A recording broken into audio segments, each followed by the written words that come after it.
Hello students, आज हम linear Diophantine equations पढ़ेंगे। लीनियर डाइफेंटाइन इक्वेशन क्या होती है?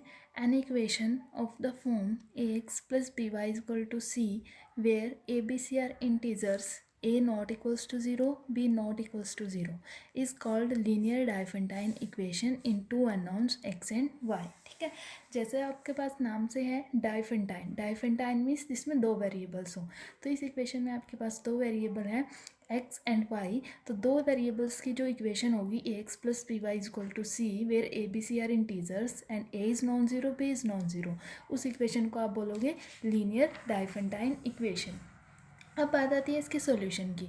जैसा हमने लास्ट वीडियो में किया था, हमने लीनियर कॉन्ग्रुएंस पढ़ा था, ठीक है, उसका सॉल्यूशन की बात करी थी।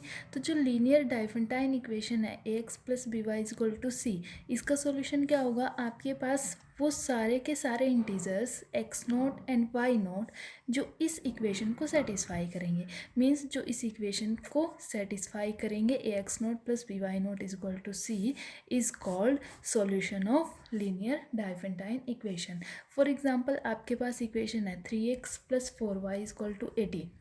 आपको और एक्स और वाई की वैल्यू फाइंड करनी है।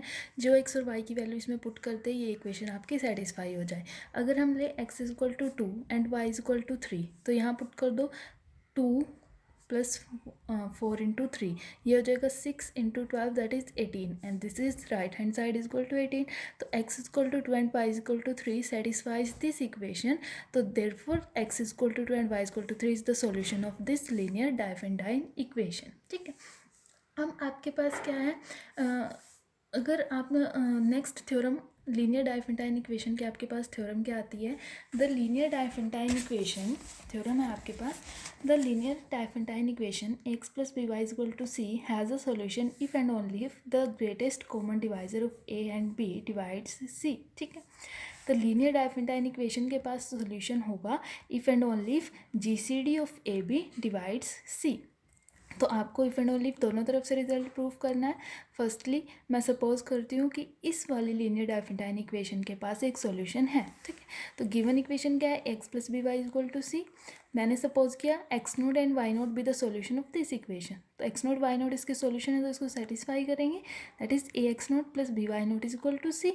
अब लेट ए बी की जी सी डी जो है वो डी है। अगर ए बी की जी सी डी डी है तो जी सी डी की डेफिनेशन से D divides A and D divides B. अगर डी ए को डिवाइड करता है तो डी ए के मल्टीपल को भी डिवाइड करेगा। अगर डी बी को डिवाइड करता है तो डी बी के मल्टीपल को भी डिवाइड करेगा।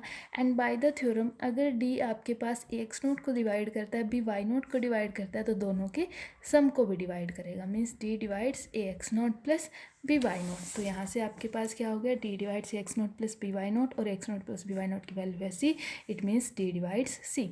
Conversely let us suppose that D divides C, हमें दिखाना है कि इसके पास एक सॉल्यूशन है।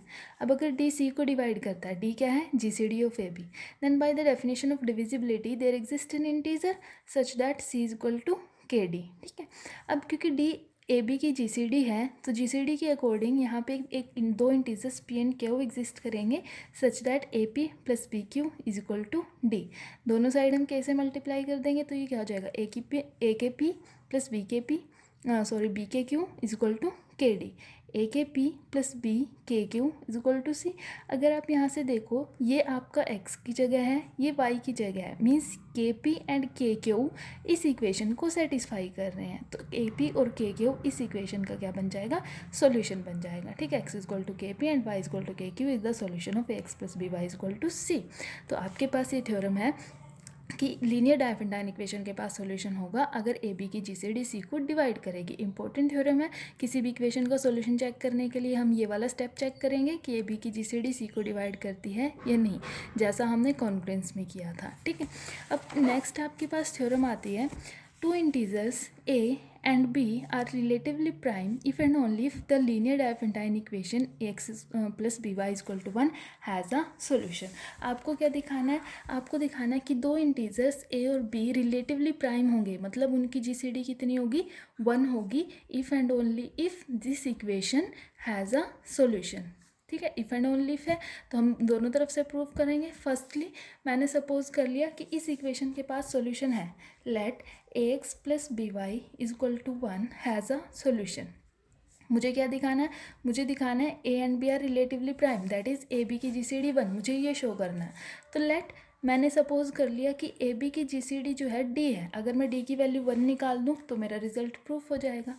अब अगर ए बी की GCD D है तो bye the definition of GCD D divides A and D divides B।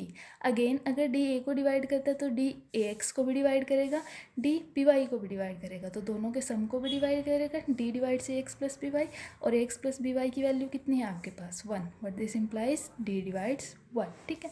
और अगर कोई इंटीजर 1 को डिवाइड करता है तो वो इटसेल्फ क्या होगा, 1 होगा, it means D is equal to 1। तो यहाँ से आपके पास क्या आ गया, ए बी की GCD 1, that is A and B are relatively prime. Conversely मैंने सपोज कर लिया कि ए बी की GCD 1 है, that is A B are relatively prime. तो अगर GCD 1 है then by definition of GCD दो इंटीजर्स एग्जिस्ट करेंगे such that AX naught plus BY naught is equal to 1। यहाँ से आपके पास क्या हो गया, X naught and Y naught ने इस इक्वेशन को सेटिस्फाई कर दिया, तो आपके पास एक्स नोट वाई नोट इस इक्वेशन का सोल्यूशन हो गए। तो अगर आपके पास A and B relatively prime है तो इस इक्वेशन के पास सोल्यूशन होगा, और अगर इसके पास सोल्यूशन है तो ए बी रिलेटिवली प्राइम होंगे, ठीक है। अब आपके पास यहीं से एक रिजल्ट आता है कि अगर ए और बी रिलेटिवली प्राइम है, ठीक है, और x is equal to X naught, Y is equal to Y naught, solution है इस इक्वेशन का X plus B Y is equal to C, ठीक है। तो आपके पास इसके और भी सॉल्यूशन होंगे, और वो सारे सॉल्यूशन आपके पास क्या होंगे, x is equal to X naught plus K B, Y is equals to Y naught minus K A, ठीक है। अगर GCD 1 है, एक्स नोट और वाई नोट दो एक सॉल्यूशन है इस इक्वेशन का, तो आपके पास इसके अलावा भी इसके सॉल्यूशंस हो सकते हैं, और वो सॉल्यूशंस कौन से होंगे, X is equal to X naught plus K B, Y is equal to Y naught minus K B, where K is an integer, ठीक है। अब जो ये आपने सारा किया है linear Diophantine equation X plus B Y equal to C, ठीक है, इसका सॉल्यूशन की बात करी है, तो सेम जो कंडीशन आपने सॉल्यूशन की इसके लिए निकाली है वही आप सॉल्यूशन की कंडीशन इस इक्वेशन के लिए भी कर सकते हो। मीन्स अगर इसके सॉल्यूशन के लिए GCD of A B divide C करता है तो सेम कंडीशन आपकी यहाँ भी चलेगी, A X minus B Y equal to C के पास भी सॉल्यूशन कब होगा, अगर GCD of A B C को डिवाइड करेगी, ठीक है। और अगर इसके पास एक सॉल्यूशन है तो आपके पास इसके इन्फिनिट सॉल्यूशंस होंगे, और वो सॉल्यूशंस कौन से होंगे, X equal to X naught plus K B, Y equal to Y naught minus K B, ठीक है।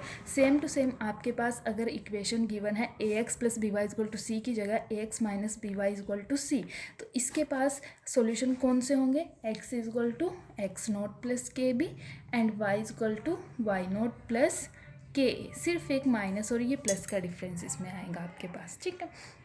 अब आपको लीनियर डाइफेंटाइन इक्वेशन सॉल्व करनी है, linear Diophantine equation X plus B Y equal to C solve करनी है। तो ये वाली इक्वेशन जो है आपके पास इक्विवेलेंट होती है आपके लीनियर कॉन्ग्रुएंस के, this equation is equivalent to linear congruence. Linear congruence किस फॉर्म का आपके पास हो गया, this equation is equivalent to the linear congruence A X congruent to C mod B, ठीक है। आपके पास ये लीनियर कॉन्ग्रुएंस बनेगा इस इक्वेशन के कॉरेस्पॉन्डिंग। तो अगर आपको इसको सॉल्व करना है तो आप इस लीनियर कॉन्ग्रुएंस को सॉल्व कर लेना, इसको सॉल्व करेंगे वही जो इसका सॉल्यूशन आएगा वही इस वाली इक्वेशन का आपके पास सॉल्यूशन आ जाएगा। यहाँ पे लीनियर कॉन्ग्रुएंस में क्या आपके पास कंडीशन होती है कि अगर GCD of A B means अगर यहाँ m होता है, GCD of A M divides B, यानी कि GCD of A B divides C, तो इसके पास सॉल्यूशन होगा, सेम आपकी लीनियर डाइफेंटाइन इक्वेशन है। अब हम इसके कुछ एग्जाम्पल करते हैं।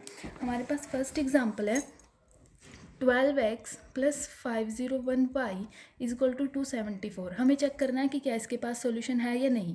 तो पहले तो इसको कंपेयर कर लेते हैं, x plus B Y is equal to C, a is 12, b is 501, c is 274। तो लीनियर डाइफेंटाइन इक्वेशन के पास सॉल्यूशन होता है अगर GCD of A B C को डिवाइड करती है। तो पहले तो ए बी की GCD 12 और 501 की GCD कितनी आएगी 3, और 3 जो है 274 को डिवाइड नहीं करता, मीन्स इस वाले लीनियर कॉन्ग्रुएंस के पास सॉल्यूशन नहीं होगा। नेक्स्ट आपके पास इक्वेशन है 3x minus 64y equal to 24। अब सेम आपके पास जो प्लस में कंडीशन चलती है वही माइनस में चलती है। Comparing a is 3, b is 64, c is 24। GCD of A B that is GCD of 3 and 64, 3 and 64 is equals to 1 और 1 जो है सी को डिवाइड करेगा, मीन्स 1 डिवाइड्स 24। तो इस वाले लीनियर डाइफेंटाइन इक्वेशन के पास सॉल्यूशन आपका एग्जिस्ट करेगा। ठीक है, अब 2 क्वेश्चंस मैं आपको एक्सरसाइज के लिए दे रही हूँ, ये आप करके देखना, चेक इनके पास सॉल्यूशन है या नहीं है, ये आपको खुद चेक करना है। ठीक है, सिर्फ कुछ नहीं करना, आपको सिर्फ ए बी की GCD निकालनी है और चेक करना है कि वो सी को डिवाइड करता है या नहीं करता। सेकेंड एग्जाम्पल हमारे पास आता है, आपको सोल्व करनी है इक्वेशन 7x + 5y = 3। अब ये सोल्व करनी है, सोल्व मीन्स हमें इसका सॉल्यूशन फाइंड करना है। तो सॉल्यूशन के लिए अब क्या करोगे, यहाँ से आपके पास क्या हो गया, a is 7, b is 5, c is 3। ठीक है, फिर से GCD of A B GCD 7 5 की GCD 1 and 1 divide c, means इसके पास सॉल्यूशन तो है।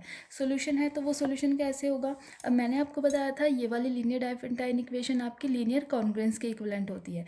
तो इसको कॉन्ग्रुएंस में चेंज कर लेंगे और फिर इसका सॉल्यूशन निकाल लेंगे। तो कॉन्ग्रुएंस क्या बनेगा आपके पास, अभी हमने बनाया था AX कॉन्ग्रुएंट टू, आपके पास क्या जाएगा यहाँ से, कॉन्ग्रुएंस बनाया था X congruence to C mod B। ठीक है, X congruence to C mod B, तो चेंज कर दो, क्या बन गया 7x कॉन्ग्रुएंट टू 3 mod 5। और कॉन्ग्रुएंस का सॉल्यूशन कैसे निकालते हैं, लेफ्ट में 0 को फिक्स करते हैं, यहाँ पे हमें 5 का मल्टीपल लेके आना है जिसको हम 3 में ऐड करें और वो 7 से डिविजिबल हो जाए। तो मैंने यहाँ 5 का मल्टीपल ले लिया 25, 25 को मैं 3 ऐड करूँगी 28 and 28 is divisible by 7।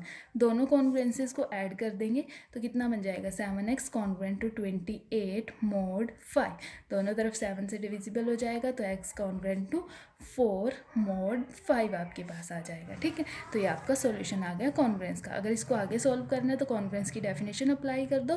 Congruence की डेफिनेशन क्या कहती है, 5 divides x - 4 and by the definition of divisibility, divisibility की डेफिनेशन से क्या हो जाएगा आपके पास x - 4 is equals to 5k and x is equals to 4 + 5k। अब क्योंकि 2 वेरिएबल है, हमें तो 2 वेरिएबल्स की वैल्यू चाहिए, तो एक वेरिएबल आया अभी तो आपके पास, तो दूसरा वेरिएबल कैसे निकलेगा, जो आपकी इक्वेशन थी उसमें x की वैल्यू पुट कर देते हैं। यानी कि आपकी जो इक्वेशन थी 7x + 5y, 7x + 5y is equals to 3, यहाँ पे हम x की वैल्यू पुट कर देते हैं 4 + 5k + 5y is equal to 3, यहाँ से y की आपके पास वैल्यू आ जाएगी -5 - 7k।